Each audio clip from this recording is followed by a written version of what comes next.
todos nós vamos estender os nossos agradecimentos a Marlene, né, que não tem podido estar aqui conosco, né, mas que ela nos auxiliou com essa programação, né, e o recurso que a Lu e o João arranjaram para nós do YouTube, do Facebook, completou a tarefa, né, que nos faz tão felizes nessa noite.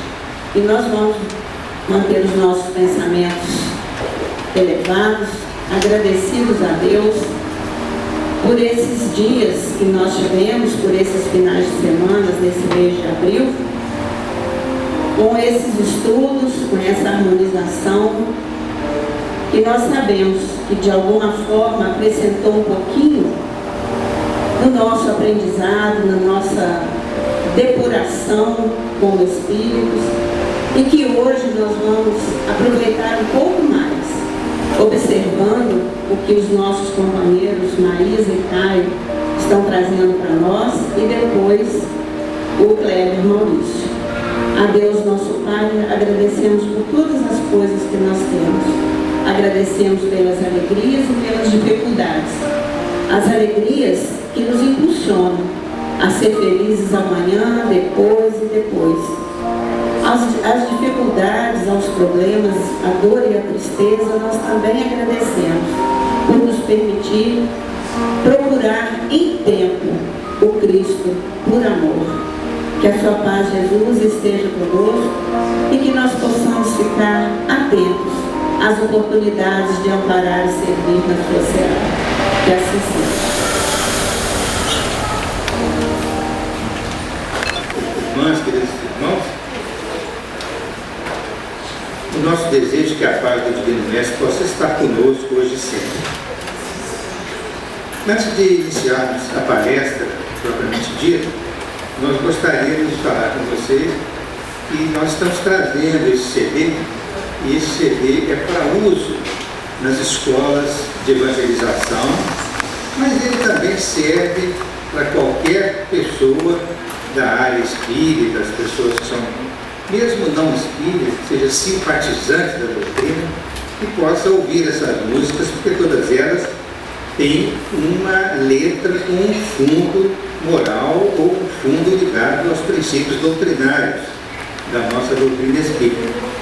Esse CD foi gravado em Juiz de Fora há mais ou menos uns 10 anos, mas as músicas todas são de autoria do nosso querido irmão Demétrio Pavio Bastos, já desencarnado, se encontra no mundo espiritual já há alguns anos, mas ele foi diretor do Instituto Maria em Juiz de Fora, foi uma creche, uma atividade muito importante, com mais de 120 crianças, e o Demétrio sempre gostou de música, sempre compôs, tocava violão. Então todas as músicas contidas neste CD, que é o Estrelinha do Céu, são de autoria dele. Elas foram gravadas em um estúdio profissional, mas ele acompanhou pessoalmente o trabalho do músico, que usou o teclado, e do casal que colocou a voz. Nós estamos trazendo alguns desses CDs para doarmos ao Centro Espírita, em benefício do Centro Espírita. Então, esse ficaria com o próprio centro, mas o centro pode destinar, por exemplo, se ele quiser vender alguns exemplares para alguém que está interessado, ou não vender, também distribuir para escolinhas de evangelização, outras escolinhas que porventura existam aqui em Cataguases. E as letras estão todas dentro do CD, e para quem toca violão, as letras já estão cifradas. Então o pessoal do violão pode pegar as letras e acompanhar as músicas com as cifras que lá estão. Para isso, eu gostaria de deixar então algumas, são 20 CDs que nós trouxemos, e eles vão ficar aqui para essa finalidade, evangelização, e para qualquer um de vocês que se interessa. Outra coisa interessante é o seguinte: como hoje não há nenhuma preocupação de comercialização desses CDs, a menos que o próprio centro resolva, eu vou colocar um pequeno valor aqui e tal, mas esse é o próprio centro que resolve. Mas o objetivo não é comercialização, o objetivo é divulgação. Então, se alguém quiser copiar de alguém, botar no computador, copiar, isso aí né? Não há problema nenhum, né? E quem copiar, vai copiar para si próprio, ninguém vai comercializar isso, o objetivo maior é a divulgação. Bom, então, dito isso, e agradecendo, né, o trabalho do nosso querido Demetrio Clavel Bastos, o benefício das crianças e do público espírita em geral, nós vamos iniciar a palestra intitulada Como Surgiu o Espiritismo. Eu não sei se seria possível pelo menos umas 2 lâmpadas aqui da frente, não, por causa da filmagem, depois corta isso.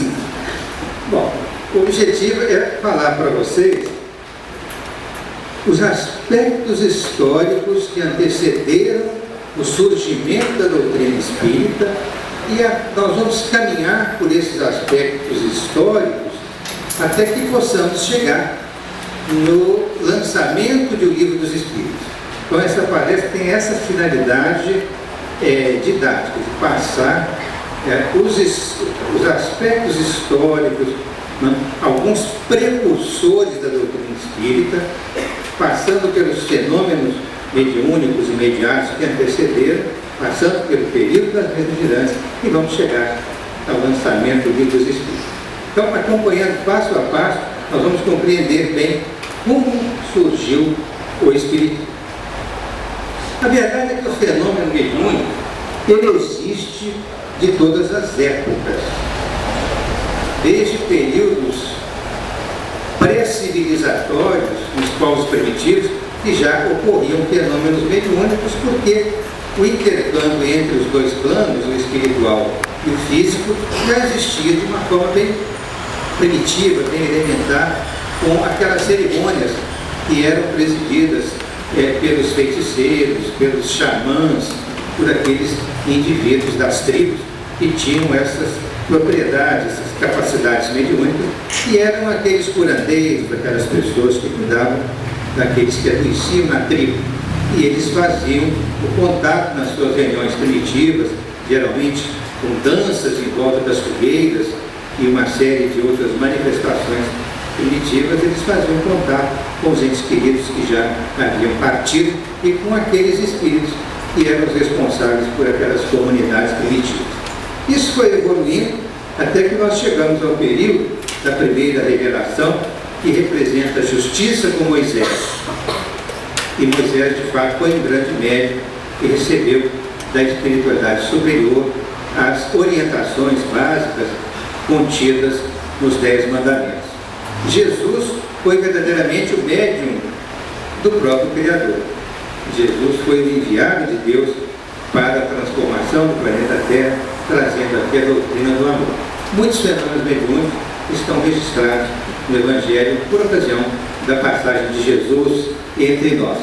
Mas com o amadurecimento do pensamento humano, a evolução da cultura humana, foi possível que o Consolador prometido por Jesus pudesse vir a nascer no mundo, a aparecer no mundo como a terceira revelação, representando a verdade, a primeira justiça, a segunda amor e a terceira verdade, representada pela pleia de espíritos que veio orientar Allan Kardec e todo o trabalho de codificação que Allan Kardec procedeu para trazer para nós a terceira revelação.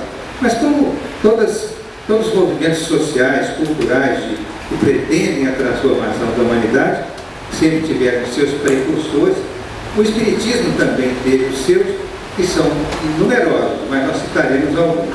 Como o caso de Emanuel Swedenborg, nascido na Suécia, um grande sábio e um grande médium também, nascido em 1688 e desencarnado em 1771. O Emanuel Swedenborg foi um homem de uma cultura extraordinária. Ele tinha uma cultura, por dizer assim, enciclopédica. Seu conhecimento abarcava todo o conhecimento das ciências da época. Ele se especializou em vários âmbitos do conhecimento humano e prestou muitos serviços importantes ao governo da Suécia em suas especialidades. Mas chegou num certo ponto da sua vida, ele passou a dedicar-se inteiramente ao estudo do mundo espiritual, deixou que desabrochassem todas as suas faculdades mediúnicas e ele se mantinha em contato muito frequente com o mundo espiritual e de uma forma um pouco mística, porque era assim que a cultura da época abordava. Ele escreveu uma série de obras a respeito do mundo espiritual e do relacionamento do mundo espiritual com o mundo dos encarnados. Deixou uma vasta obra e hoje até existem seguidores de Swedenborg, como se fosse uma verdadeira seita religiosa, uma associação, e segue os pensamentos de Swedenborg, que são bastante próximos daqueles que a doutrina dos espíritos nos trouxe. No caso, é interessante citar um episódio muito curioso, muito interessante, que teve várias testemunhas. Foi quando Emanuel Swedenborg, em 19 de julho de 1759, ele estava na cidade sueca de Gothenburg. E lá, a uma distância de 300 milhas, que vem a ser mais ou menos 500 quilômetros da cidade de Estocolmo, ele estava num jantar com vários amigos, vários sábios, autoridades da época, foi convidado para esse jantar, era uma cerimônia, e ele, no meio do jantar, ele se levantou assustado e falou: está ocorrendo um incêndio lá em Estocolmo. Estocolmo é a cidade que ele morava.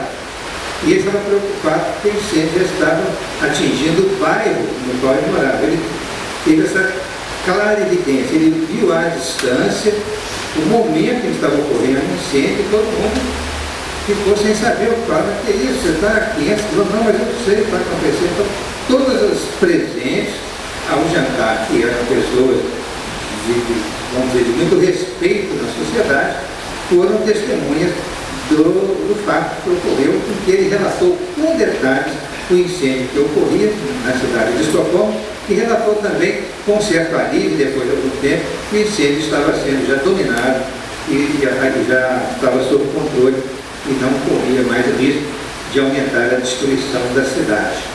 Naquela época os jornais demoravam um pouco a chegar, mas chegavam por carruagem, né? E eles acabaram que uns 2, 3 dias depois tiveram todas as notícias foram confirmadas. Este fenômeno ficou registrado na história como um fenômeno de clarividência, ou seja, de possibilidade de visão à distância, que não necessariamente é um fenômeno mediúnico, se não houver a participação de entidades no caso. O próprio sensitivo pode, com essa faculdade, poder visualizar o que acontece à distância, não com os olhos da carne, mas com os olhos do espírito. Esse grande magnetizador francês, magnetista, estudioso do magnetismo, chamado Afonso Cagnier, ele trabalhou durante alguns anos com essa médium, Adèle Maginot. E ela, sob inspiração espiritual, e com o acompanhamento desse estudioso, foi publicado um livro chamado Arcanos da Vida Futura Desvendados, Segredos da Vida Futura Desvendados. Foi publicado em 1847, portanto, 10 anos antes da publicação do Livro dos Espíritos. E neste livro, muitas informações a respeito do mundo espiritual foram descritas, foram divulgadas. 10 anos depois, este mesmo autor, através do trabalho mediúnico de Adèle e os seus comentários, ele publicou Revelações do Outro Mundo, coincidentemente no mesmo ano do lançamento do Livro dos Espíritos. Tivemos nos Estados Unidos também outro grande médium, e escreveu, ele, entre outras obras, a obra mais famosa dele, do Andrew Jackson Davis, dos Estados Unidos, foi em 1847 também. Portanto, no mesmo ano foi publicado por Afonso Cagnier, na França, publicou nos Estados Unidos os princípios da natureza e a sua revelação divina. Todos esses livros foram precursores das informações que os espíritos trariam de forma organizada, codificadas por Allan Kardec. Mas o fenômeno mais importante que ocorreu, considerado por todos os historiadores do espiritismo como se fosse, digamos, o lançamento, a pedra fundamental da doutrina, o início dos fenômenos mediúnicos considerados de grande divulgação. Os fenômenos começaram a acontecer em massa, surgindo em vários pontos ao mesmo tempo. Isso começou pelo famoso episódio de Hydesville, no condado de Wayne, no estado de Nova York. Essa família Fox, que se tornou famosa na história do espiritualismo, havia se mudado para essa pequena cidade de Hydesville em 11 de dezembro de 1847.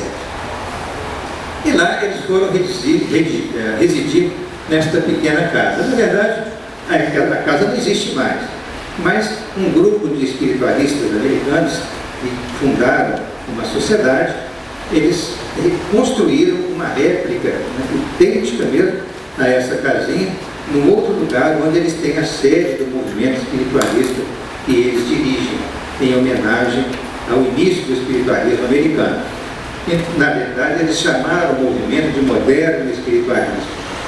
E essa família foi residir nesta casa, em Hydesville, uma casa simples, de madeira, mas os moradores que estavam lá anteriormente haviam se mudado por medo, porque naquela casa ocorriam fenômenos estranhos, de batidas, de arranhões, de estalidos, estalos muito fortes, que ocorriam aparentemente dentro da madeira, dos móveis. Mas aquilo ocorria com mais frequência à noite, e os focos, como os moradores anteriores, que de lá saíram, os focos não conseguiam dormir, em função de todos aqueles ruídos que ocorriam. E esse casal Fox, entre outros filhos, eles tinham duas meninas, a Margaret e a Kate Fox, que tinham na época 14 e 10 anos, respectivamente. A Kate era a mais nova. Então estão as três irmãs aí, né? A irmã chamada Leia é uma irmã, pode ser. A Leia, deixa eu ver. Tá, então, essa daqui é a irmã mais velha. E aqui as duas meninas, a Kate, que está em pé, a Kate e a Margaret, 10 e 14 anos, os pais, o senhor e a senhora Fox. E eles, numa noite, houve uma intensidade tão grande desses fenômenos estranhos, de batimentos, de estalidos, de arranhões, mas um ruído muito alto, e os pais, não conseguindo dormir, foram ao quarto das meninas, e elas estavam com muito medo. Mas a Kate, na sua ingenuidade infantil, entendendo o que poderia ser um fantasma, o causador desses ruídos, a Kate disse uma frase como se ela quisesse conversar com o fantasma, e ela botou o nome de Pé Rachado, botou apelido no fantasma por causa da barulhada que ele fazia. Então, ela se dirigiu aos ruídos dizendo: Senhor Pé Rachado, faça o que eu faço. E, na mesma hora, ela bateu 3 palmas. E, para a surpresa da família, a entidade presente produziu um ruído igual ao que a criança tinha produzido. A partir desse entendimento, dessa comunicação inicial, os moradores começaram a fazer várias perguntas, sendo respondidas na base do sim e do não, né? Se for sim, faz um ruído; se for não, fala 2 ruídos, e daí por diante, uma comunicação um pouquinho trabalhosa, mas eles conseguiram saber que a entidade que ali estava pertencia a um caixeiro viajante, né? Um mascate que viajava e que hospedara-se há uns 4 anos, 5 anos naquela residência, com um casal que lá morava. E ele foi assassinado à noite porque ele tinha uma grande quantia de dinheiro guardada com ele das vendas que ele tinha realizado. E ele foi enterrado no chão da adega daquela casa, no subsolo, no porão. E a entidade, né, desencarnada, ficou ligada àquela casa e, através de fluidos de médiuns presentes que não sabiam que o eram, havia a possibilidade de realizar esses fenômenos de efeitos físicos, chamados os REPs, né? Knockings, noises, os barulhos, né, que recebiam esses nomes em inglês, os barulhos característicos, e principalmente de batidas, de estalidos e de arranhões. Então, eram movimentos muito repetitivos. Mas aí uma multidão da vizinhança foi chamada para assistir os fenômenos, porque foi perguntada à entidade se fossem chamadas outras pessoas, se ele poderia continuar se comunicando. E ele respondeu que sim. Então, muitas informações vieram através dessa entidade sobre a sua situação e sobre algumas outras questões que eram formuladas, mas ele era uma pessoa simples, um espírito mais simples, não tinha condição de ampliar muito as informações sobre o mundo espiritual. Mas as informações que ele deu sobre ele, mais tarde, foram confirmadas com a escavação feita naquela região e a descoberta de um esqueleto, e depois se constatou que de fato pertencia a ele, até porque um determinado pequeno cofrezinho que ele tinha onde guardava os valores foi enterrado junto com ele, que deu para identificar que era de fato aquela pessoa. Mas daí que esses fenômenos foram se generalizando pelos Estados Unidos. Então, aqui é aquela réplica da casa da família Fox, que foi reconstruída depois por esse grupo de estudiosos do espiritualismo moderno americano, e lá eles colocaram um monumento, né? E colocaram uma placa dizendo que era local de nascimento, né? Do moderno espiritualismo americano, nome que eles deram a esse fenômeno das comunicações com o mundo espiritual.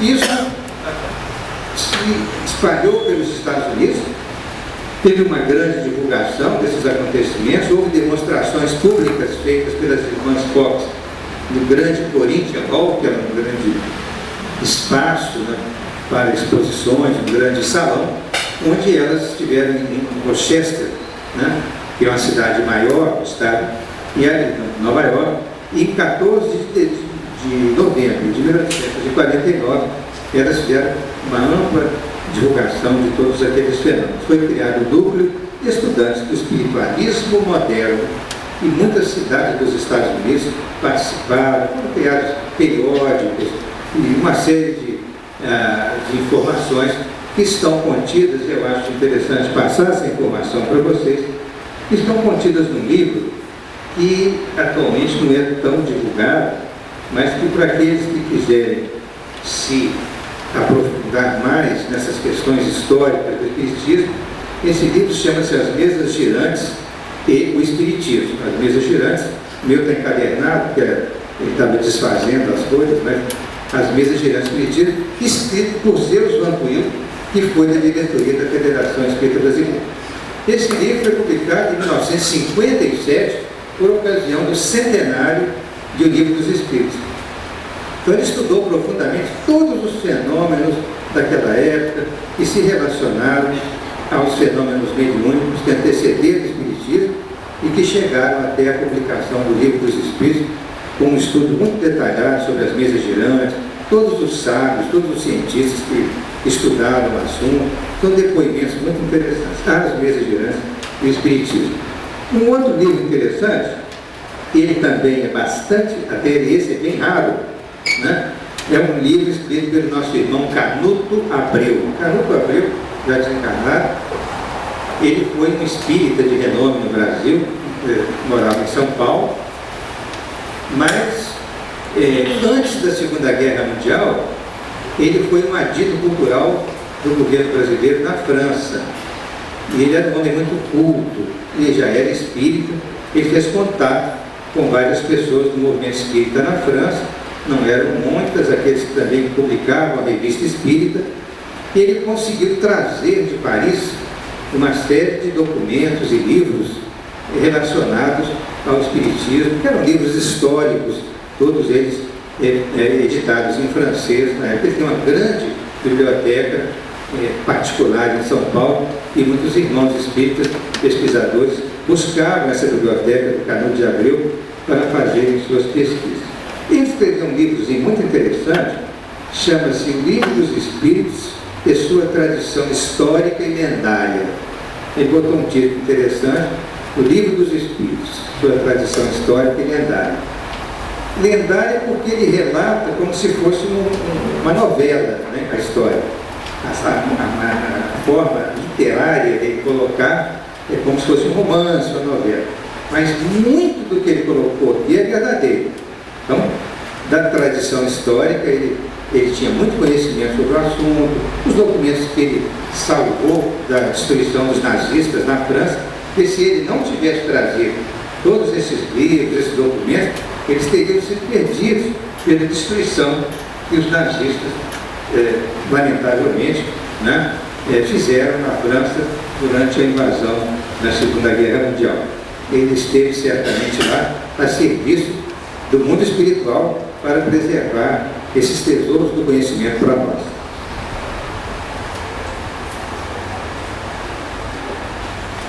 Esse movimento americano, chamado moderno espiritualista, precedeu, né, o aparecimento da doutrina espírita na França.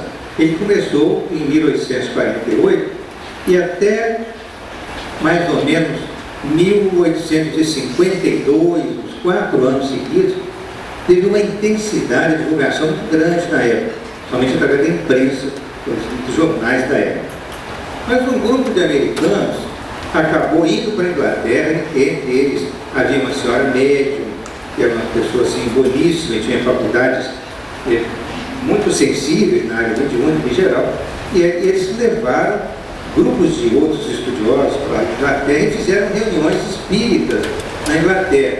Essas reuniões em que eles recebiam os fenômenos mediúnicos aconteciam, eles recebiam mensagens através daquelas batidas, né? E depois aperfeiçoaram com outros aparelhinhos, né? Como uma cesta, né? Como um círculo com as letras do alfabeto e os números, e então um ponteirozinho tirado e parado em frente da letra. Era uma comunicação bem trabalhosa, morosa, delicada, porque alguém tinha que anotar as letras, juntar as letras para formar palavras, palavras para formar frases. Então, mas, de qualquer forma, era a maneira como eles procediam e também trabalhando com as mesas girantes no sistema do sim e do não, da batida do sim e do não. Que eram coisas bem primitivas, mas eles conseguiam algumas comunicações. O fato é que na Inglaterra, assistindo às reuniões, e esses médiuns americanos foram para a Escócia e Inglaterra em 1852, este chamado famoso Robert Owen e outros que eram do grupo dele, ele era um grande filósofo, ele era um reformador social inglês, um homem muito respeitado na época. E ele, ao assistir esta reunião na Inglaterra, ele se convenceu da realidade da vida após a morte, convenceu da realidade do mundo espiritual por todas as mensagens que eram recebidas, porque ele recebeu, direcionada para ele, uma mensagem de um grande amigo dele que já havia desencarnado. E este amigo, numa mensagem muito personalizada, muito direcionada, que ele identificou mesmo, sem sombra de dúvida, que era aquele amigo dele, esse amigo escreveu esta frase que vocês leem aqui, em 20 de maio de 1853. Esse amigo escreveu que todo este movimento que estava acontecendo, ele era necessário para preparar a reforma do mundo, convencer os homens da realidade de uma existência imortal após aquela em que vivemos, inspirar-lhes a caridade, a benevolência e a mansidão. Vejam que somente um espírito superior é capaz de colocar pensamentos desta natureza numa mensagem direcionada a seu amigo. Ele estava falando que era um grande movimento de transformação espiritual da humanidade, em outras palavras, direcionando a seu amigo, e esse amigo tornou-se, né, um espírita e daí para diante divulgou em todos esses trabalhos que aconteceram na Inglaterra. Essa conversão do Robert Owen, ela foi notícia na Inglaterra, ela causou assim, espanto a muitas pessoas. Como esse homem, que era materialista e tal, agora está falando do mundo espiritual. Então isso causou, movimentou a cultura inglesa da época. Por algum tempo na Inglaterra, mas logo depois esse movimento também se dirigiu à Europa continental, começando como se fosse uma invasão na Alemanha, em que, invasão que eu digo porque nós vamos falar sobre isso, várias cidades de um país na época, ao mesmo tempo, surgiam com fenômenos mediúnicos variados, por exemplo, dentro de várias casas de uma mesma cidade. Então, Porque onde existe um médico de efeitos físicos, são pessoas que doam fluidos sem saber que estão doando, e esses fluidos eles são utilizados pela espiritualidade por um processo de combinação fluídica especial para produzir os efeitos físicos, para produzir a ação do pensamento dele sobre a matéria, produzindo aqueles ruídos, elevação de corpos, mesas que giravam, uma série de fenômenos de ação da mente sobre a matéria. Mas isso, para isso é preciso que haja métodos de efeitos físicos que podem existir sem o saberem e espíritos capazes de realizar aquele tipo de fenômeno usando dos fluidos daqueles médios e também de seus próprios fluidos da espiritualidade. É um mecanismo de combinação fluídica que está bem colocado no livro dos médiuns.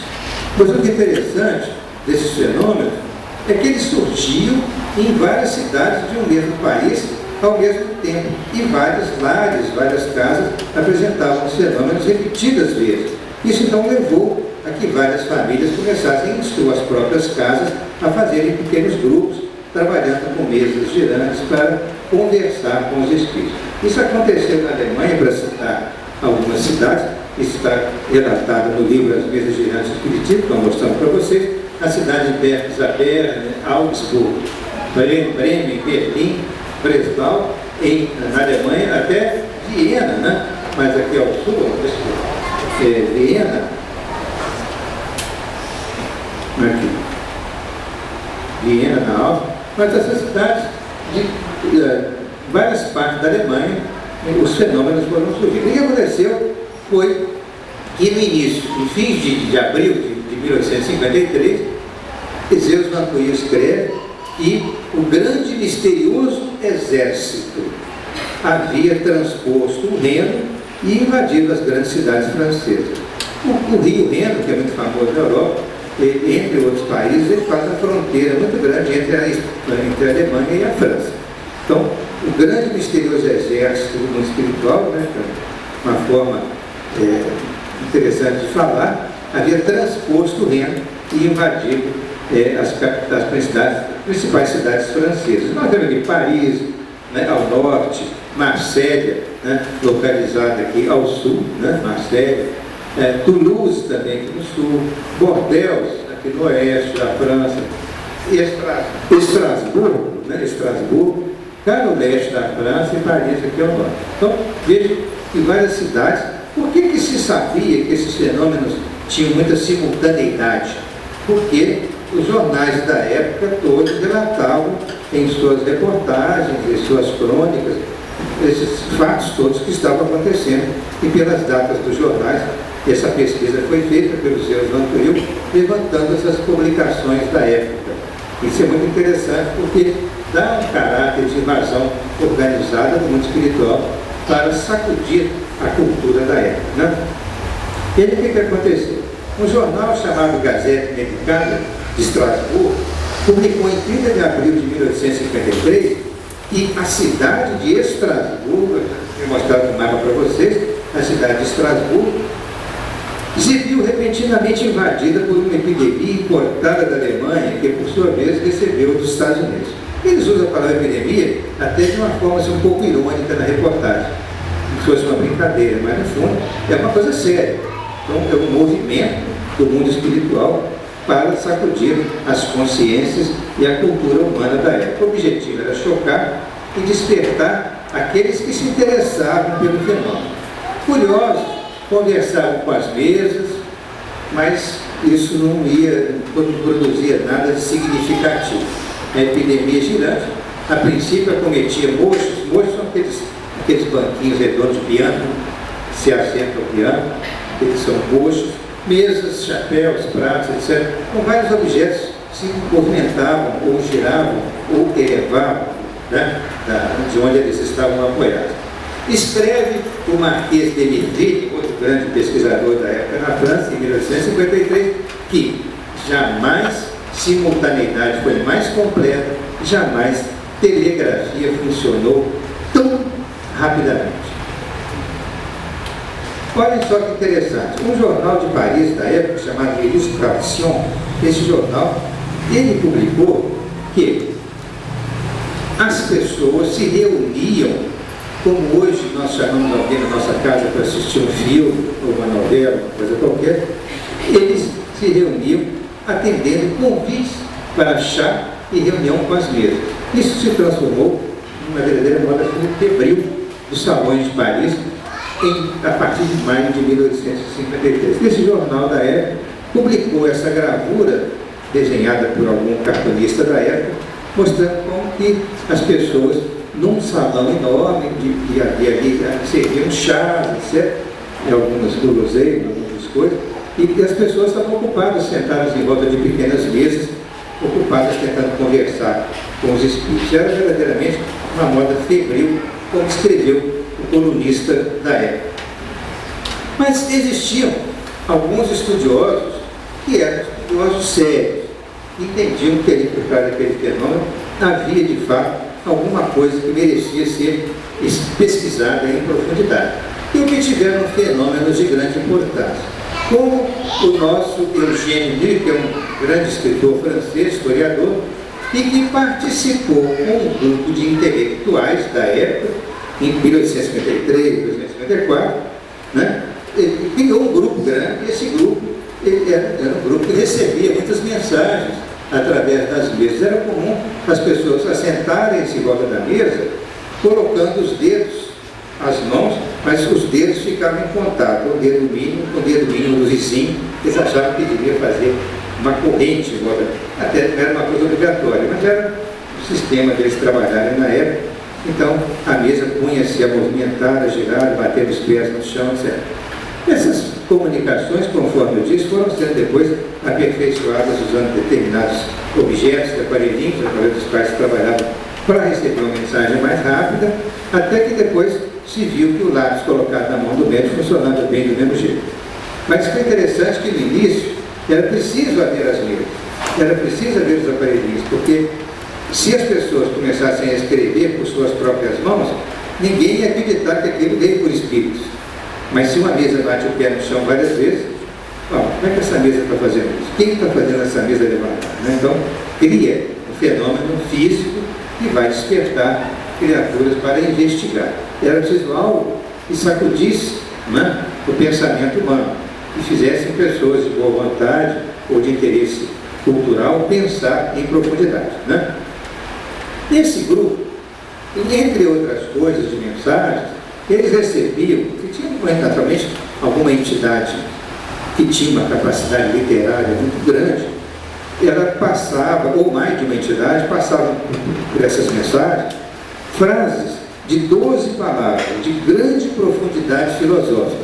Isso é muito curioso, porque se alguém pedir a um de vocês, por exemplo, defina espiritismo em 12 palavras, é complicado. Você pode definir espiritismo, mas para você segurar as 12 palavras, você pode chegar numa frase muito boa, com 11 ou 10, ou passar de 12. Né? Então isso é difícil, em termos de poesia é muito difícil. E também obtiveram mensagens em línguas diversas, francês, inglês, grego, até mesmo latim. Tinha algumas mensagens na antiguidade, até escritas em hebraico também, que alguns estudiosos da época.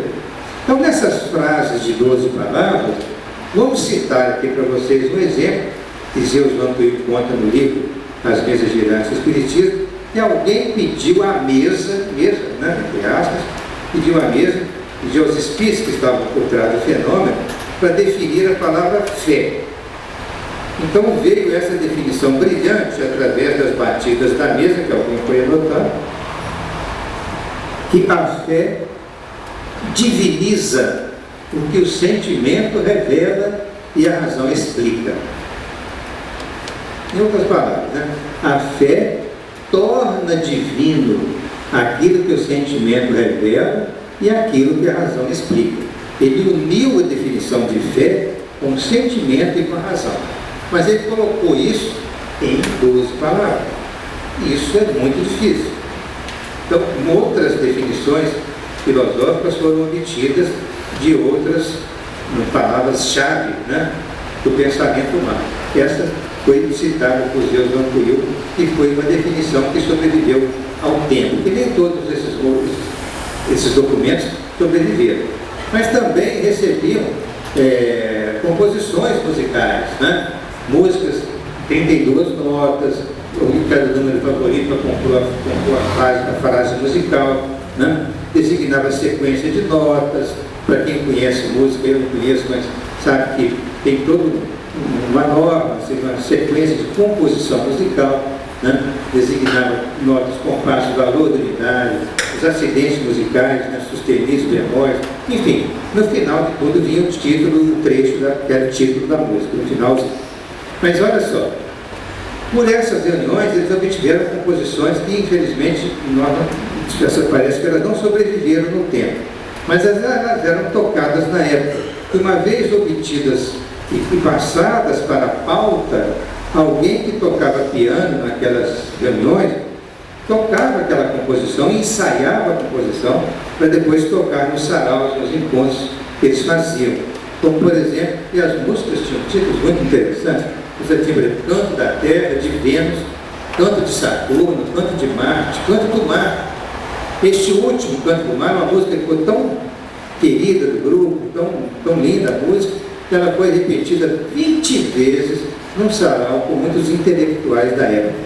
Olha que você pedir, o pianista deve ter cansado, coitado, no final teve que tocar 20 vezes a mesma música, deve ser uma música realmente extraordinária. Então, são coisas muito interessantes que são obtidas por esses grupos de estudiosos na época. Na verdade, no início, muitos curiosos viam nisso apenas uma brincadeira, um passatempo, futilidade. Cientistas não se dignavam a se ocupar com tais coisas. Mas quando se ocupavam, eles criavam comissões que acabavam gerando teorias puramente materialistas. E muitos sábios adotaram uma postura tão orgulhosa que eles negavam o fenômeno, mesmo sem ter estudado. Quer dizer, negar algo que não conhecem. É como se alguém dissesse assim: não acredito porque não conheço. Bom, não tem sentido isso, né? Mas alguns, dominados pelo orgulho, faziam isso. Surgiram teorias variadas, movimentos inconscientes das pessoas que estavam na mesa, ilusão, como se todos pudessem ser iludidos ao mesmo tempo, magnetismo animal, alguns achavam que isso podia movimentar os objetos e tal. O demônio está sempre presente em várias teorias, como causador de muitas coisas. Essa teoria demoníaca que era de origem de outras religiões, naturalmente, né? E finalmente os próprios espíritos disseram: olha, nós somos as almas das pessoas que já viveram na Terra, nós somos os espíritos. Eles mesmos revelaram a causa do fenômeno através de mensagens produzidas nessas mesas. E até que surgiu um grande historiador chamado Conde Agenor de Gasparin. Esse Agenor de Gasparin, ele nasceu em 1810 e desencarnou em 1871. Ele foi um erudito escritor francês que, em 1854, publicou um livro sobre as mesas girantes.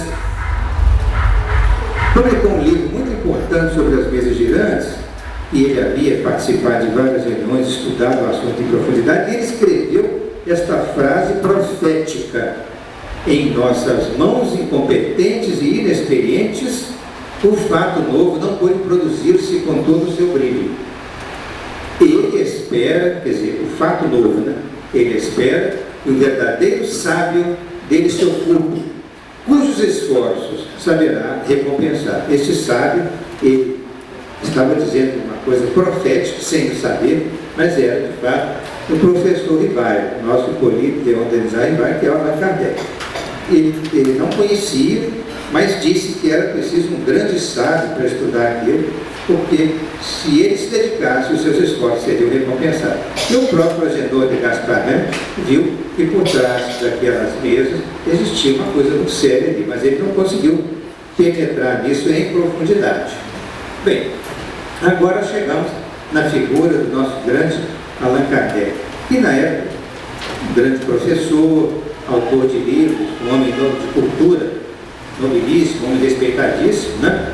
E foi descrito nesta frase bem sintética, né, contida no livro de Zeus Vantuil, um homem de caráter sério e nobilíssimo, erudito, poliglota, autor de muitos livros e discípulo de Pestalozzi, nome muito querido e respeitado na sociedade de Paris. Ele e as mesas girantes. Ele escreve no livro Obras Póstumas, o próprio Kardec conta a história das mesas girantes, como ele participou, como é que desenvolveu o trabalho dele. Ele conta isso em Obras Póstumas. É interessante vocês depois poderem ver um trecho de Obras Póstumas, porque o próprio Kardec escreve a história dele, como ele começou a participar desses fenômenos todos. Em 1954, ele escreve pela primeira vez, ouviu falar do assunto, através do senhor Fortier, que era um amigo dele, e esse senhor Fortier diz que agora existia uma singular propriedade do magnetismo. E esta propriedade significava que era possível magnetizar objetos. Não era magnetizar somente pessoas para tratamento pela imposição das mãos, mas também objetos. E Kardec é singular, não me parece radicalmente impossível. O fluido magnético poderia atuar sobre corpos inertes e movê-los. Kardec fez um comentário dizendo, pode ser que isso aconteça por ação do fluido magnético animal. Um fenômeno que hoje a parapsicologia estuda como psicocinesia, que é a ação da mente sobre a matéria. Mas isso passou. Kardec era estudioso do magnetismo desde os 19 anos, né? E é razoável que ele aceitasse a ação especial do chamado fluido magnético. Passou um pouco, e ele, em fim de 1854, né, foi procurado pelo senhor Fortier, novamente, esse amigo dele, né, e ele disse ao professor Rivaio, olha, as mesas, elas não apenas se movem, mas elas falam. E se interrogadas, elas respondem. Ao que Kardec respondeu, só acreditarei quando eu vi. A dúvida é que ele falou, olha, até que me provem que uma mesa tenha cérebro para pensar, nervos para sentir, músculos para se movimentar, eu não tenho condição de acreditar que uma mesa possa falar. Mais ou menos como ele disse, foi isso. De fato é verdade, né? Uma mesa fala, não tem sentido. Mas foi dito para ele isso, e se elas fossem interrogadas, elas responderiam. A Dó escreve, Zeus Vantuil, que a dúvida temporária é uma atitude científica, né? A credulidade gratuita é cega, e a credulidade gratuita que cega é prejudicial. Quer dizer, não se vai aceitar qualquer coisa que alguém fala. É preciso verificar se aquilo de fato é uma verdade, se aquilo está acontecendo, qual é a causa daquilo. Não se vai aceitar gratuitamente, principalmente quando alguém diz que uma mesa fala. Mas agora, no início de 1855, as coisas estão caminhando e o professor Rivaio está começando a ser informado por outros amigos, envolvido por outros amigos, como se, em última análise, algum convite estivesse sendo feito para ele participar daquele movimento. Esse senhor Carlotti, que era um grande amigo dele, 25 anos amigo dele, era um linguista muito competente, amigo de Rivaio, e foi o primeiro, diz Kardec, né? Foi o primeiro a me falar na intervenção dos espíritos. Porque quando o Carlotti falou com ele não falou que a mesa fala. Ele falou, não, isso aí tem espíritos atuando, nós suspeitamos isso, que é espírito atuando através da mesa. Nós não sabemos bem como, mas não é possível, a mesa não é inteligente. Então, alguma inteligência está por trás, nós suspeitamos que sejam espíritos e tal. Então o Carlotti disse para ele, agora, por exemplo, o primeiro a me falar na intervenção dos espíritos. E olha só o que Kardec escreveu. Ele me contou tantas coisas surpreendentes que, longe de me convencer, ele aumentou minhas dúvidas, de tanto que ele passou informações, né, estranhas para o Kardec. Carlotti disse, um dia você será dos nossos. E Rivaio respondeu, eu digo que não, veremos isso mais tarde. Ele respondeu de uma forma até humilde, porque se ele fosse um homem presunçoso, orgulhoso, como muitos cientistas assim agiram, ele teria dito, eu não tenho tempo, não vou me ocupar com essas coisas, tem mais coisa importante para fazer na vida, isso é invenção aí de vocês. Quer dizer, ele poderia responder de uma forma orgulhosa e se afastar daquilo. Não. Ele disse que não digo que não, né? Veremos isso mais tarde. E sobre essa resposta de Kardec, Leopoldo Cirne, que foi um grande espírito brasileiro, integrante da Federação Espírita Brasileira, lá pelos anos 30, 40, e Leopoldo Cirne escreveu que o professor Rivaio possuía a humildade do verdadeiro sábio, que, em face à imensa Bíblia da criação, jamais se divorcia da modesta e legítima atitude do aprendiz.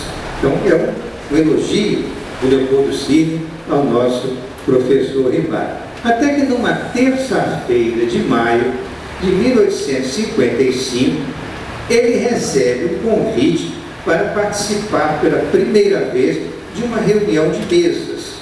Em Paris, isso era realmente muito comum, outras cidades da França também.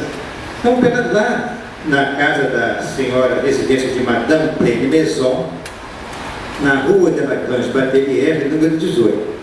Eu quero abrir um parênteses para falar para vocês que eu e a minha esposa já tivemos a alegria de percorrer a pé dessas ruas da cidade de Paris, no centro histórico. E o interessante que a gente tem que homenagear os franceses e admirar os franceses é que o centro histórico de Paris é muito bem preservado, os prédios antigos estão lá, prédios tombados, que é o patrimônio histórico da França, as ruas todas têm o mesmo nome. No Brasil já tem mudado para nome do vereador tal e depois do deputado tal e por aí fora. Lá não. Lá existe um respeito à cultura histórica e as ruas mantêm os nomes de 200 anos atrás. Eles não mudam os nomes das ruas no centro histórico e os prédios, que são em média de 5 a 6 andares, são preservados.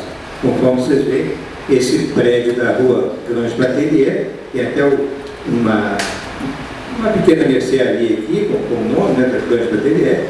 A Madame Pleine Maison morava nesse prédio aqui. A gente passar lá em frente hoje, a gente tem o prazer de ver o prédio de pé lá e bem cuidado. Bom, então ele foi convidado e lá ele diz que eu participei pela primeira vez, né, dessa reunião e presenciei o fenômeno das mesas que giravam, saltavam e corriam em condições tais que não deixavam lugar a qualquer dúvida. Então, ele, ao participar das reuniões, ele viu que, olha, não tem condição disso aí ser truque, de ser uma ilusão, de ser alguém que esteja querendo enganar alguém, porque da forma como os movimentos aconteciam, e a inteligência das respostas, não havia como. Então, ele compreendeu que aquele fenômeno era verdadeiro, mas ele ainda não sabia por que aquilo acontecia daquela maneira. Então, durante alguns meses, ele participou de reuniões na casa desta senhora, e ele escreveu que ali havia um fato que necessariamente decorria de uma causa. Ele diz mais, entrevi naqueles fenômenos, né, alguma coisa de sério, como que a revelação de uma nova lei que tomei a mim estudar a fundo. Então, definiu que queria estudar aquilo muito seriamente, porque havia realmente uma coisa importante. Já não duvido dos fatos, o que ignoro são as causas. Olha bem, 1 ano e 11 meses antes de publicar o Livro dos Espíritos, ele escreveu que ele ainda não sabia que causa era aquela que estava provocando aquele fenômeno. 1 ano e 11 meses, é um tempo muito curto, né? É um trabalho extraordinário que ele teve. Aqui são fotografias do prédio onde ela residia, em outros ângulos, e a entrada na portaria do prédio, como está hoje. Esse é um companheiro nosso, chamado Edson Aldi, que escreveu um livro sobre Allan Kardec, mas ele pessoalmente foi a Paris, foi a Lyon, foi a Suíça, e fotografou todos os lugares pelos quais o professor Rivaio passou, desde o nascimento dele, e fotografou também todas as ruas, os ambientes onde ele esteve em Paris, desenvolvendo os estudos do Espiritismo. O interessante é de Edson Aldi, esse livro. Todas essas fotos estão neste livro. Depois ele foi lá na própria reunião de Madame Pleine Maison, ele ficou conhecendo uma família, que é a família dos Baudin. Era o senhor e a senhora Baudin, e com 2 meninas jovens, a Carolina Baudin, e a outra agora me fugiu o nome. Eram 2 meninas jovens. Uma tinha na época uns 10 anos de idade, a outra cerca de uns 13 anos. Né? Então, 2 meninas, filhas do casal. E elas manifestaram faculdades mediúnicas muito precocemente. Na faixa de 10 anos uma, cerca de 13, 14 anos a outra, tem pouca diferença de idade, mas elas eram médiuns assim muito afinadas, e a médiuns mecânicas, categoria de médium mecânico, e quase que nada interferia naquelas comunicações. Então ele foi convidado pela família Baudin para participar de reuniões na casa dele, nessa rua, a Rua de Rochechouart, e ele começa a frequentar a casa dos Baudin, que era num desses prédios aqui, dessa Rua de Rochechouart, que está hoje como estava na época dele. E ele passou então a ter recepção de mensagens mais rapidamente pelo processo da cesta. E havia respostas até a perguntas mentais que ele formulava. E houve uma primeira mensagem do Espírito da Verdade para ele. Como é que esse processo da cesta, né? Isso é muito interessante, o processo da cesta, né? A cesta, né, como formato, uma cestinha de vinho, né? E essa cesta, ou você poderia passar um lápis pelo fundo dela, fixando bem o lápis, ou você teria que botar uma pequena reguinha na cesta, né? Imagina que isso aqui fosse uma cestazinha, eu tinha que prender uma reguinha, essa régua teria aqui do lado, nessa régua perfurada, prendia o lápis. Então, o lápis teria um apoio em cima do papel. Então, esses aparelhinhos, o médico colocava os dedos na borda da cesta. E a cesta, depois de alguns movimentos, ela começava a produzir uma escrita, como se fosse alguém escrevendo, mas quem fazia os movimentos não era o dedo do médico, não era a mão do médico, ele apenas apoiava a borda da cesta e a cesta punha-se a fazer aqueles movimentos escrevendo a mensagem. Certamente que dessa maneira é muito mais rápido obter uma mensagem do que pegar a letra por dedo. Então, essas mensagens começaram a ser recebidas pelo processo da cesta, porque Allan Kardec tinha pressa em receber aquelas respostas todas, e era uma quantidade de respostas importantes a perguntas que ele formulava, que ele levava para as reuniões, as perguntas previamente feitas. Essas reuniões renderam muito na casa dos Baudin, porque ele diz que até perguntas que ele mentalmente formulava eram respondidas pelas entidades. E houve essa primeira mensagem do Espírito de Verdade, que é muito interessante. Kardec conta. Quando eu falo Kardec, ainda é o professor Rivail, porque Kardec não tinha surgido para a sociedade francesa até então. Então, o professor Rivail e Kardec moravam, na época, diz ele, na Rua dos Mártires, número 8. E ali ele recebeu o primeiro contato com o Espírito da Verdade. Era um prédiozinho bem simples, nós tivemos a oportunidade também de passar nessa rua, para ver onde era o prédiozinho, né, está lá até hoje. E aqui tem a placa da rua, não, desculpa, a placa da Rua dos Mártires está aqui, né? Ó. Ele subia por essa escadaria, ia para o segundo andar, nos fundos, olha lá, morava eu por essa época, na Rua dos Mártires, número 8, no segundo andar, ao fundo, morava modestamente, né? E lá ele ouviu partidas insistentes na sua casa. E no dia seguinte, em sessão na casa da família Baudin, ele perguntou: meu espírito familiar, consentirás em dizer-me quem és? Ao que o espírito respondeu: para ti, chamar-me-ei a verdade. E todos os meses, aqui, durante um quarto de hora, estarei à tua disposição. Vejam que o tempo do Espírito da Verdade era muito precioso. Ele destinou 15 minutos de um mês para estar com ele, fazendo as revisões necessárias. Essa é a primeira mensagem do Espírito da Verdade, que foi quem coordenou todo o trabalho da terceira revelação. Bem, continuando os estudos, Kardec explica que o próprio fenômeno revelou a causa. Nós somos os espíritos, as almas dos homens que já viveram na Terra, estamos aqui para trazer toda esta revelação destinada à transformação da humanidade. Kardec então diz que fiz aí meus primeiros estudos sérios do Espiritismo. Ele observou, comparou e deduziu consequências, porque ele aplicava este método experimental para todos os estudos que ele realizava. Dos efeitos às causas, por dedução e pelo encadeamento dos fatos, ele chegava às conclusões que ele deveria chegar. Então, olha só, como que o Kardec trabalhava e a forma como ele mesmo descreveu a metodologia de trabalho que ele usava.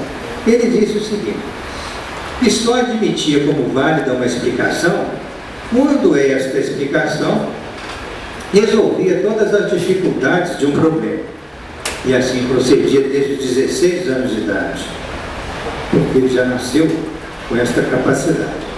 Cumpria ser positivista e não idealista. O positivismo era uma escola filosófica francesa, liderada por Auguste Comte, e só aceitava os fatos que eram passíveis de serem demonstrados, de serem verificados experimentalmente na prática. Eles não aceitavam nada a não ser que passasse pela experimentação, pela observação. Ele descobriu que os espíritos não eram infalíveis. Essa talvez tenha sido a mais importante descoberta de Kardec na codificação da doutrina espírita. Porque as pessoas têm uma tendência mística a achar que porque o espírito falou, a gente tem que aceitar, o espírito falou, não podemos duvidar. Peraí, os espíritos são, né, almas dos homens que já moraram na Terra. E como nós temos uma diversidade enorme de criaturas humanas, de níveis culturais, né, níveis de sentimento, de emoção extremamente variados, nós teremos espíritos também com nível de intelectualidade e de sentimento extremamente diversificado, desde os mais simples, ou desde aqueles que possam ser até cruéis, até aqueles que têm um amor muito grande no coração, que sejam dotados de sabedoria. Entre estes primeiros e os segundos tem uma gradação muito grande. Então, por isso que Kardec descobriu que os espíritos não eram infalíveis. Isso é importante, porque então ele estabeleceu que era a doutrina da fé raciocinada, que só que passasse pela razão, pelo crivo da razão, e que tivesse universalidade e concordância pela repetição dos fenômenos, é que ele aceitaria. Então, conduziu-se com serenidade, parcialidade e elevado bom senso.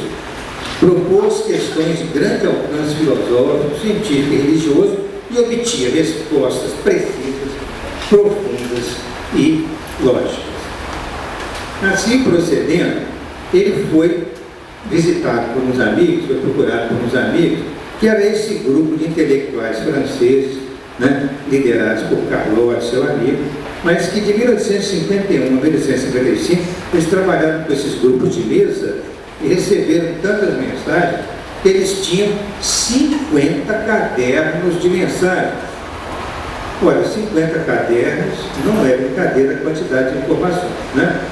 Era um apreciável conjunto de informações dos espíritos que foram entregues ao professor Rivaio, porque somente ele, entendiam seus amigos, era capaz de dar ali uma classificação metódica, de estudar aquilo em profundidade e fazer uma seleção natural do que estava ali.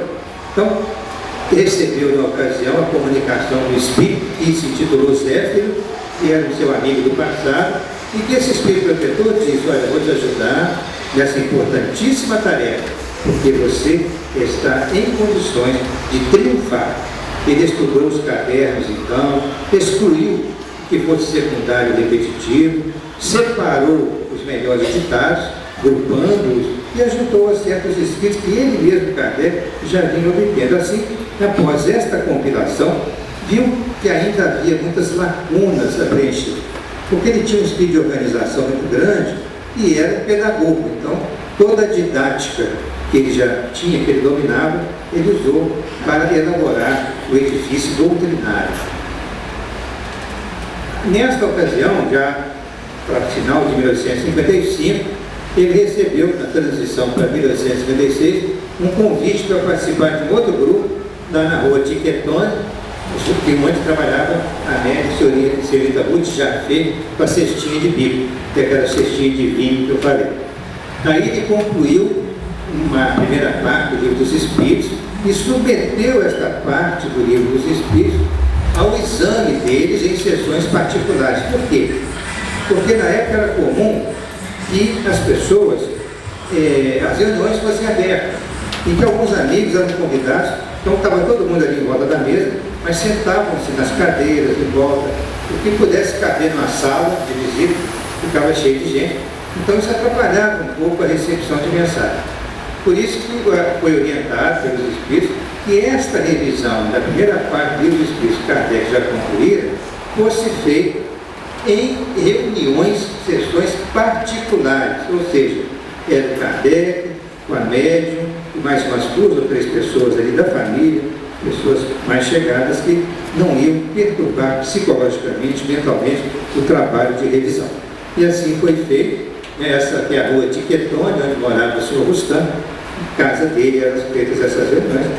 E o que aconteceu? No dia 12 de junho de 1856, nestas reuniões que eram feitas na casa do senhor Rustam, teve uma comunicação memorável, histórica, do Espírito de verdade, que disse a Kardec, porque alguns espíritos falavam, você é que é o coordenador disso tudo, você é que tem a missão, ele não se via ainda como um missionário, não. Ele se via como um estudioso do assunto, ele queria conhecer o assunto, no fundo era ele.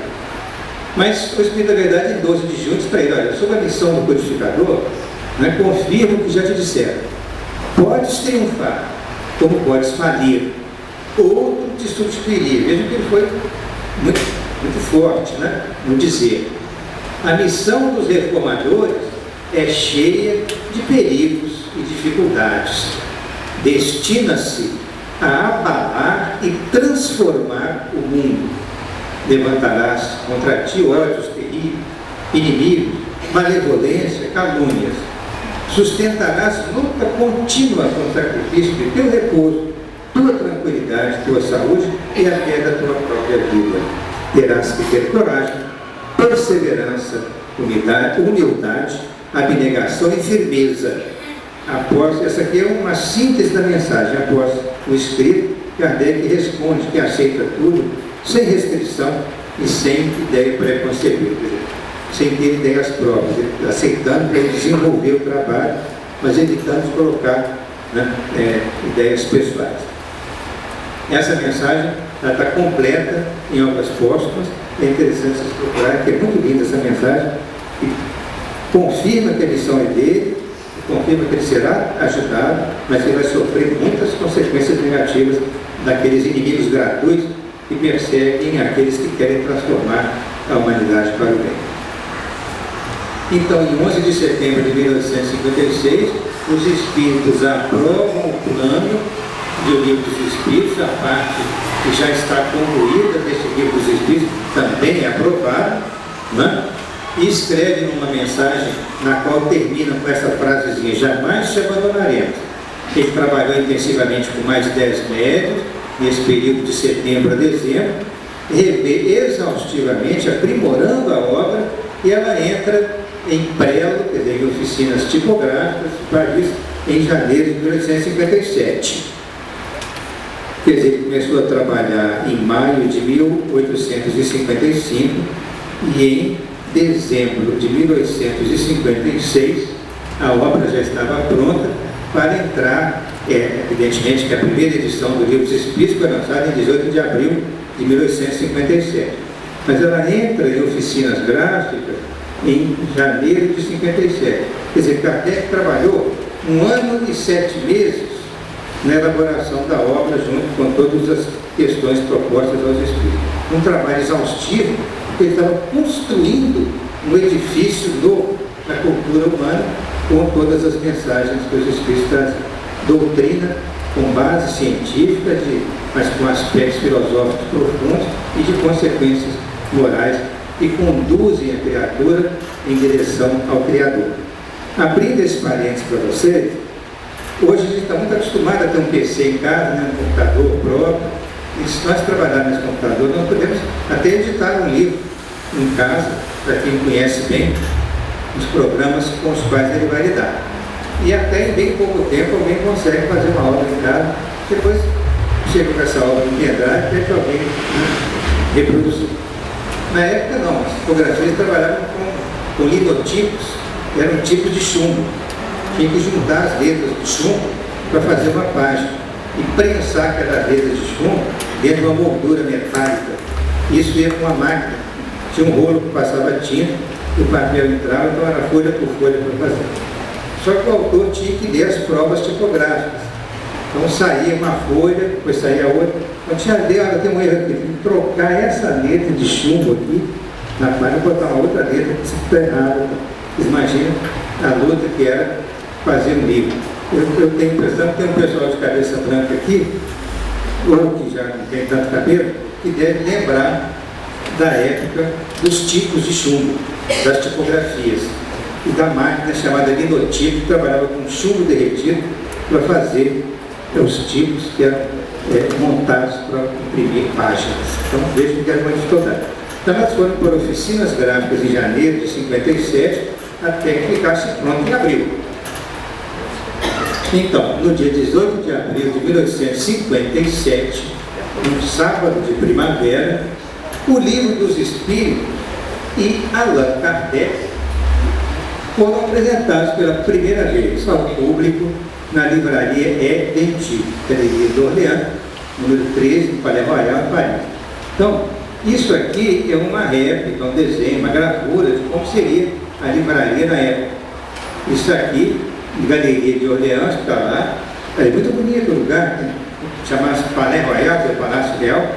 Tem um jardim maravilhoso, vou mostrar para você. E a gente percorre, um palácio enorme, a gente percorre essas galerias, com essas colunadas lindas, enormes. Então havia lojas em toda essa região, que eram lojas como era o caso da livraria Denti. Então as pessoas eram convidadas ao lançamento de um livro e iam lá para a livraria, etc. Havia várias livrarias em Paris na época. Paris era o centro cultural do mundo na época. Então, a gente teria aqui a primeira edição do Livro dos Espíritos, colocada em vitrine para que as pessoas pudessem conhecer. Em 18 de abril saiu a primeira edição com 501 questões. E Kardec trabalhou intensivamente para o lançamento da segunda edição definitiva em março de 1860, portanto, 3 anos depois do lançamento da primeira. Então, o Livro dos Espíritos que nós estudamos hoje é este da segunda edição, considerada definitiva, né? E que tem 1019 questões, publicadas em linguagem clara, precisa e elegante, considerada verdadeiramente a pedra fundamental da doutrina espírita. Nós tivemos a alegria de, há uns 16, 17 anos atrás, eu e a Denise, de visitarmos a cidade, e lá o tempo não estava lá muito bom, estava frio, mas nós pedimos uma pessoa para nos fotografar de frente dos grandes jardins do Palais Royal, do Palácio Real, onde foi lançado o livro na livraria Edenti, né? Jardins lindos, muito bem cuidados, os jardins do Paris. Então, a partir do lançamento do Livro dos Espíritos, a doutrina espírita tomou um rápido desenvolvimento, com seriedade, cumprindo a missão da terceira revelação consoladora. Olha, Kardec trabalhou como um gigante, porque ele trabalhou durante 14 anos consecutivos, exaustivamente, dormindo 5 horas por noite. Ele, além do Livro dos Espíritos, depois saiu a segunda edição definitiva. Em 58 já criou a Revista Espírita, que saiu até 69, sem interrupção, todo mês saiu o número da Revista Espírita. Mas já logo depois, em preparo, saiu o Livro dos Médiuns. Antes ele tinha publicado um livrozinho pequeno, que era o Espiritismo. Depois saiu o Evangelho segundo o Espiritismo, depois saiu o Inferno e a Gênese. Mas nesse meio tempo ele fez muitas viagens. Uma das viagens da época já era em locomotivo, já tinha linhas de trem na França, cruzando o país. E ele visitou várias cidades, divulgou o Espiritismo, e além disso, ele conduzia todas as reuniões da Sociedade Parisiense de Estudos Espíritas, cujos médicos, pessoas que ajudaram a criar essa sociedade, depois conseguiram uma sede própria, e ali todos os estudos se desenvolveram na chamada Sociedade Parisiense de Estudos Espíritas. Ele teve que trabalhar muito, porque isso era obra que ele precisava de coordenar. Era muito difícil ele dividir essa coordenação com outras pessoas, que poderia correr o risco de tornar a obra um pouco heterogênea, por causa da entrada de pensamentos de outras pessoas. Mas teve que o trabalho dele, ele trabalhou assim exaustivamente, e nós devemos muito, em termos de coração, de sentimento, mas também em termos de cultura para a humanidade, esse espírito iluminado, escolhido pelo próprio Cristo, veio à Terra para trazer essa missão para nós. O Espírito de Verdade, que segundo alguns dizem representa o próprio Cristo, diz: poderás faliu, mas outro te substituiria. Mas ele não faliu, ele cumpriu a missão com heroísmo, com uma dedicação, um trabalho impressionante. Então, quando ele desencarnou, o grande astrônomo francês e médium Camille Flammarion, que participava dos estudos da Sociedade Parisiense, estudos espíritas, fez um discurso no túmulo de Allan Kardec. Ele usou o pseudônimo Allan Kardec no lançamento do Livro dos Espíritos, porque naquele momento já morria o professor Ribário e nascia Allan Kardec. Ele não queria confundir o público francês botando o nome dele, porque aquela obra não era dele. Então ele precisava ter um pseudônimo para dizer, olha, não fui eu que fiz, eu apenas coordenei o ensino dos estudos. Como ele tinha muitas outras obras publicadas e muito conhecidas na França, ele foi tirar o nome do professor Ribário e criar o pseudônimo da Allan Kardec. Então, terminando os estudos da noite de hoje, nós vamos ler a frase que Camille Flammarion, seu amigo pessoal, disse em discurso perante o túmulo dele: a imortalidade é a luz da vida, como este refulgente sol é a luz da natureza. Porque uma das pedras fundamentais do Espiritismo é a imortalidade da alma, a continuidade da vida após a morte. Nós agradecemos as vibrações fraternas de todos, pedimos desculpas pelo adiantado da hora e rogamos que Jesus proteja todos nós. Queria voltar a palavra para a nossa irmã. Muito obrigado. E que ano que vem nós estejamos aqui juntos, fortes e reunidos. Eu gostaria de falar com ela. Esse material já está gravado no computador, né? O pessoal copiou em verdade. Então, eu queria deixar à disposição do centro qualquer palestrante, qualquer pessoa que lida com os estudos, se quiser utilizar a palestra para divulgar, está à disposição de todos, tá? E agradecer ao nosso irmão que fez uma contribuição, uma correção, que aqui no dia está abril, mas aqui foi 31 de março. Ele fez a correção que eu agradeço. Então ele desencarnou em 31 de março de 1961. Mas fica o material todo à disposição de vocês. Muito obrigado. Então, dessa forma, com os agradecimentos, a gente convida a todos para estar conosco lá embaixo, tomando um chazinho, um cafezinho. É lógico, antes da prece, não, né, gente? Que a Maísa falou que vai fazer pra gente, não é verdade?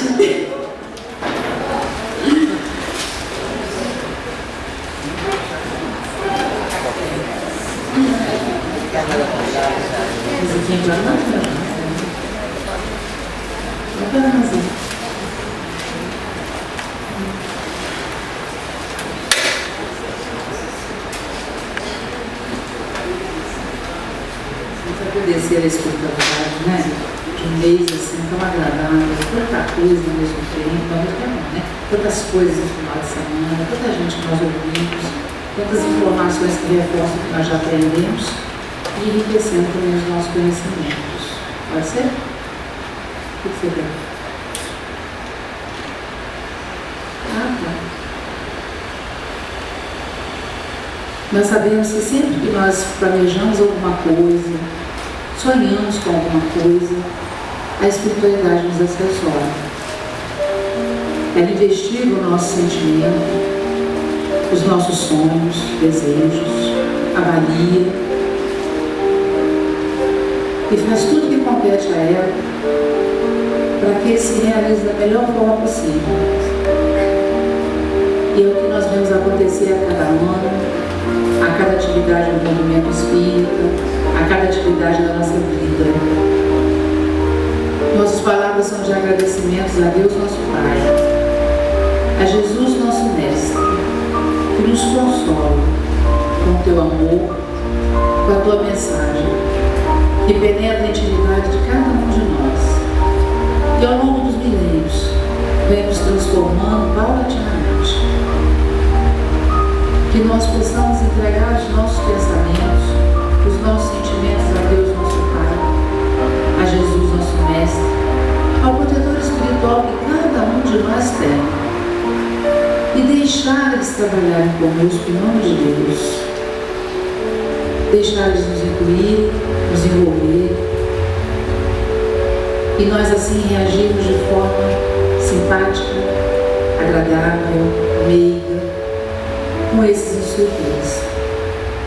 E que essa relação fraterna se estabeleça entre nós encarnados, porque foi dito que os espíritas serão reconhecidos por muito se amarem, se quererem bem, se respeitarem. Que nós saibamos deixar a mensagem do Cristo viver dentro de nós e nas nossas ações. Obrigada, Mestre. Obrigada, amigos que estiveram conosco e estão conosco em todos os dias de nossa existência. Que assim seja.